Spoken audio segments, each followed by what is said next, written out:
आखिरी प्रयास। ये बात बहुत समय पहले की है। एक गांव में एक राजा हुआ करता था जहां केवल उसका ही शासन था। एक दिन उसके दरबार में एक विदेशी व्यक्ति आया और उस व्यक्ति ने राजा को एक बहुत सुंदर पत्थर उपहार के रूप में प्रदान किया।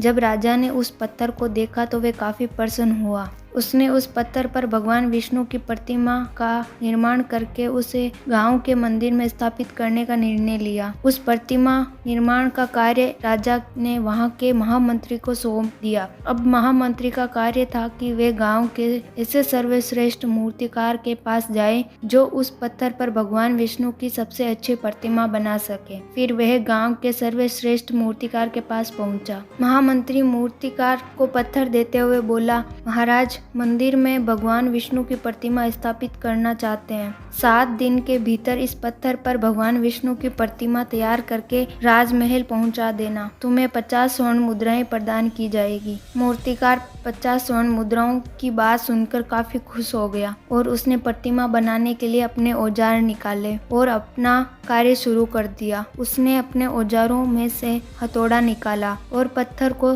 तोड़ने लगा। मूर्तिकार ने पत्थर पर हथौड़े के कई वार किए, लेकिन पत्थर पर एक भी खरोंच नहीं लगी और वह पत्थर जैसा था वैसा ही रहा। उस मूर्तिकार ने लगभग 100 बार उस पत्थर को तोड़ने का प्रयास किया, लेकिन वह पत्थर जैसे का तैसा ही रहा। उस पत्थर पर कोई फर्क नहीं पड़ा। अब मूर्तिकार ने आखिरी बार पत्थर तोड़ने के लिए हथौड़ा उठाया, लेकिन उसने ये सोचकर हथौड़े से हाथ पीछे खींच लिया कि जब 100 बार हथौड़ा मारने से पत्थर नहीं टूटा तो अब क्या टूटेगा। अब पत्थर पर हथौड़ा मारने का कोई फायदा नहीं है। अब वह मूर्तिकार पत्थर लेकर वापस महामंत्री के पास पहुंचा और उसने महामंत्री से कहा कि इस पत्थर को तोड़ना नामुमकिन है। इसे भगवान विष्णु की प्रतिमा नहीं बनाई जा सकती। और उसने वह पत्थर वापस महामंत्री को दे दिया। महामंत्री को राजा का द्वारा दिया गया आदेश हर हाल में पूरा करना था, इसलिए उसने गांव के एक साधारण मूर्तिकार को भगवान विष्णु की प्रतिमा बनाने के लिए वह पत्थर सौंप दिया। लेकिन इस बार महामंत्री वहां से गया नहीं और उसने उस मूर्तिकार से कहा कि तुम मेरे ही सामने इस पत्थर को तोड़ो। जैसे उस